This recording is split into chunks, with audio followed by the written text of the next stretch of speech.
नमस्कार, आपके साथ में हूं स्टेश नैन मोड़। सीधे आपको ले चलते हैं अकाली दल की प्रेस कॉन्फ्रेंस में।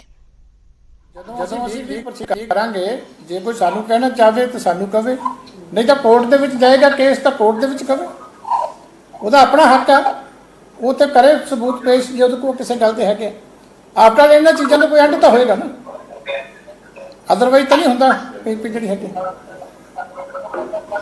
ਚੀਮਾ ਸਾਹਿਬ ਉਹਦੇ ਵਿੱਚ ਜਿਹੜੀ ਵੀਰਪਾਲ ਕੌਰ ਕਹਿ ਵੀ ਰਹੀ ਹੈਗੀ ਆ, ਉਹਨੇ ਤਾਂ ਇਹ ਕਹਿਤਾ ਸੀਗਾ ਵੀ ਚੀਮਾ ਸਾਹਿਬ ਹਾਂਜੀ ਹਾਂਜੀ ਉਹ ਵੀਰਪਾਲ ਕੌਰ ਨੇ ਤਾਂ ਇਹ ਕਹਿਤਾ ਸੀਗਾ ਵੀ ਜਿਹੜਾ ਸ਼ਸ਼ੀਕਾਂਤ ਹੈਗੇ ਨੇ, ਸ਼ਸ਼ੀਕਾਂਤ ਨੇ ਕਿਸੇ ਜਗ੍ਹਾ ਤੇ ਕਿਹਾ ਹੋਇਆ, ਮੈਂ ਉਹ ਸੁਣਿਆ ਸੀਗਾ। ਨਹੀਂ ਹੁਣ ਮੈਂ ਚੈਨਲ ਦਾ ਤਾਂ ਕੋਈ ਰੋਲ ਹੀ ਨਾ ਹੋਇਆ। ਨਹੀਂ ਮੈਂ ਹੁਣ ਤੁਹਾਡੇ ਬਾਰੇ ਕੁਛ ਜੋ ਮਰਜ਼ੀ ਫਜ਼ੂਲ ਕਿਸੇ ਚੈਨਲ ਤੇ ਜਾ ਕੇ ਕਹਿ ਦਿਆਂ ਤੇ ਜ਼ਿੰਮੇਵਾਰ ਤਾਂ ਮੈਂ, ਅੱਗੋਂ ਮੈਂ ABC ਕਿਸੇ ਦਾ ਨਾਂ ਲੈ ਦਿਆਂ, ਉਹ ਸਾਬਤ ਕਰਨਾ ਉਹਦਾ ਕੰਮ ਹੈ। ਕੀ ਤੁਸੀਂ ਇਸ ਕਰਕੇ ਅਸੀਂ ਤੇ ਵੀ ਵੀਰਪਾਲ ਕੌਰ ਤੋਂ ਜਾਣ ਬੁੱਝ ਕੇ ਕਹਾਇਆ ਗਿਆ? ਨਹੀਂ, ਸਾਜ਼ਿਸ਼ ਹੈ ਬਹੁਤ ਵੱਡੀ, ਅਸੀਂ ਸਮਝਦੇ ਹਾਂ, ਇਹ ਤਾਂ ਨਹੀਂ ਕੋਈ ਗੱਲ ਐਵੇਂ ਨਹੀਂ ਹੁੰਦਾ, ਇਹ ਵੱਡੀ ਸਾਜ਼ਿਸ਼ ਹੈ। ਇਹਨੂੰ ਸਾਜ਼ਿਸ਼ ਨੂੰ ਪ੍ਰੂਵ ਕਰਨ ਨਾਲ ਇਹ ਇੱਕ ਤਾਂ ਐਲੀਗੇਸ਼ਨ ਬਹੁਤ ਸੀਰੀਅਸ ਹੈ, ਇੱਕ ਸਾਜ਼ਿਸ਼ ਬਹੁਤ ਵੱਡੀ ਹੈ।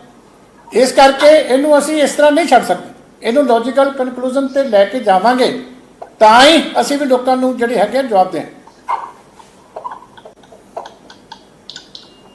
ਚੀਮਾ ਸਾਹਿਬ ਤੁਹਾਨੂੰ ਲੱਗਦਾ ਨਹੀਂ ਕਿ ਇਸ ਦੇ ਵਿੱਚ ਜਿਹੜੀ ਐਲੀਗੇਸ਼ਨ ਹੈਗੀ ਉਹ ਵੀਰਪਾਲ ਕੌਰ ਤੋਂ ਹੀ ਤੁਹਾਨੂੰ ਸਿਰਫ ਜਵਾਬ ਮੰਗਣਾ ਤੇ ਮੀਡੀਆ ਦਾ ਕੰਮ ਹੈਗਾ ਹਰ ਇੱਕ ਦਾ ਪੱਖ ਦਿਖਾਉਣਾ? ਉਹ ਤਾਂ ਡਿਬੇਟ ਦੇ ਵਿੱਚ ਬੁਲਾਇਆ ਸੀ, ਉਹਨੇ ਆਪਣਾ ਪੱਖ ਰੱਖਿਆ, ਉਹ ਕੀਤਾ। ਇਸ ਦੇ ਵਿੱਚ ਮੀਡੀਆ ਦੇ ਨੂੰ ਟਾਰਗੇਟ ਕਰਨਾ ਕੀ ਸਹੀ ਹੈਗਾ?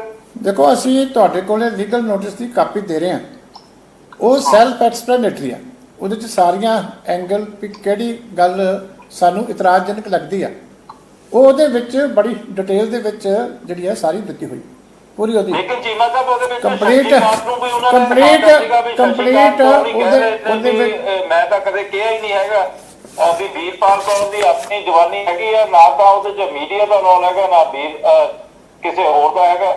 ਦੇਖੋ, ਇਹ ਇਸ ਤੋਂ ਵੀ ਗੰਭੀਰ ਗੱਲ ਹੈ ਹੁਣ ਜਿਹੜੀ ਤੁਸੀਂ ਕਹਿ ਰਹੇ ਹੋ ਵੀ ਜਿਹਦਾ ਨਾਂ ਲੈ ਕੇ, ਹੁਣੇ ਤੁਸੀਂ ਕਹਿੰਦੇ ਸੀ ਕਿ ਉਹਨੇ ਕਿਸੇ ਦਾ ਨਾਂ ਲੈ ਕੇ ਕਿਹਾ, ਹੁਣ ਤੁਸੀਂ ਆਪ ਹੀ ਕਹਿ ਦਿੱਤਾ ਕਿ ਉਹ ਤਾਂ ਬੰਦਾ ਕਹਿੰਦਾ ਮੈਂ ਕਿਹਾ ਨਹੀਂ, ਤੇ ਫਿਰ ਇਹ ਕ੍ਰਾਈਮ ਤਾਂ ਹੋਇਆ ਨਾ। ਇੱਕ ਇਸ ਤੋਂ ਵੱਡਾ ਕ੍ਰਾਈਮ ਕੀ ਹੈ ਕਿ ਇੱਕ ਬੇਸਲੈਸ ਗੱਲ ਇੱਕ ਐਡੇ ਵੱਡੇ ਚੈਨਲ ਦੇ ਉੱਤੇ ਏਅਰ ਹੋ ਗਈ, ਕੀ ਦੂਜੇ ਬੰਦੇ ਨੂੰ ਪਤਾ ਕਿ ਉਹਨੇ ਦੁਬਾਰਾ ਆਨ ਕਰਕੇ ਉਹਦੀ ਐਕਸਪਲੇਨੇਸ਼ਨ ਦੇਖੀ ਹੈ ਕਿ ਨਹੀਂ ਦੇਖੀ ਜਿਹੜੀ ਸ਼ਸ਼ੀਕਾਂਤ ਨੇ ਦਿੱਤੀ ਹੈ। ਇਸ ਕਰਕੇ ਜ਼ਿੰਮੇਵਾਰੀਆਂ ਸਾਰਿਆਂ ਨਾਲ ਜੁੜੀਆਂ, ਸਾਡੇ ਨਾਲ ਵੀ ਜੁੜੀਆਂ ਬਹੁਤ, ਸਾਡੇ ਤੇ ਵੀ। ਇਸ ਕਰਕੇ ਸਾਰਿਆਂ ਨੂੰ ਆਪਾਂ अपनी जिम्मेवारी निभानी चाहिए। सरकारी दफ्तर में जमकर मारपीट हुई, लात घूंसे और कुर्सियां चली, कैसे सरकारी दफ्तर बन गया जंग का अखाड़ा, देखिए ये रिपोर्ट।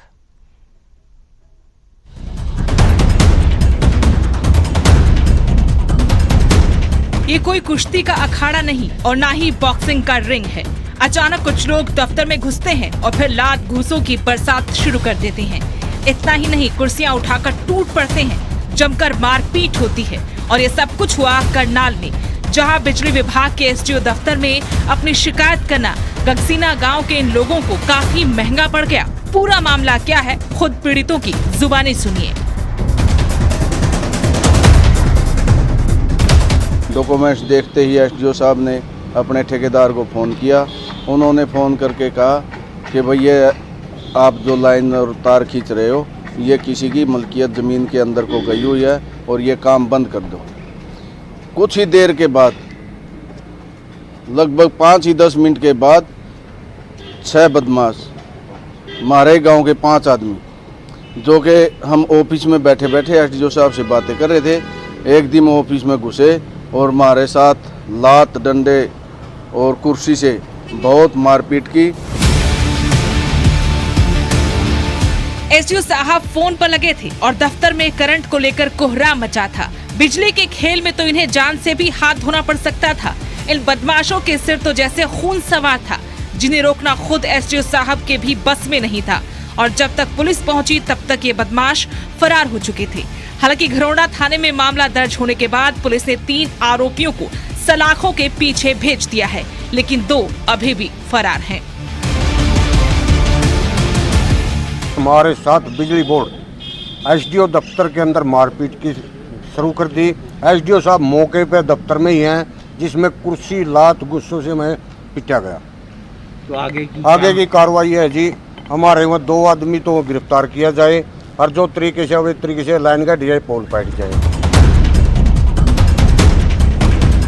सरकारी दफ्तर में मारपीट की तस्वीरों से साफ है कि लोगों को कानून का बिल्कुल भी डर नहीं। फिलहाल देखना होगा कि बाकी बचे 2 बदमाशों की गिरफ्तारी कब तक होती है। करनाल से हिमांशु नारंग, न्यूज़ 18।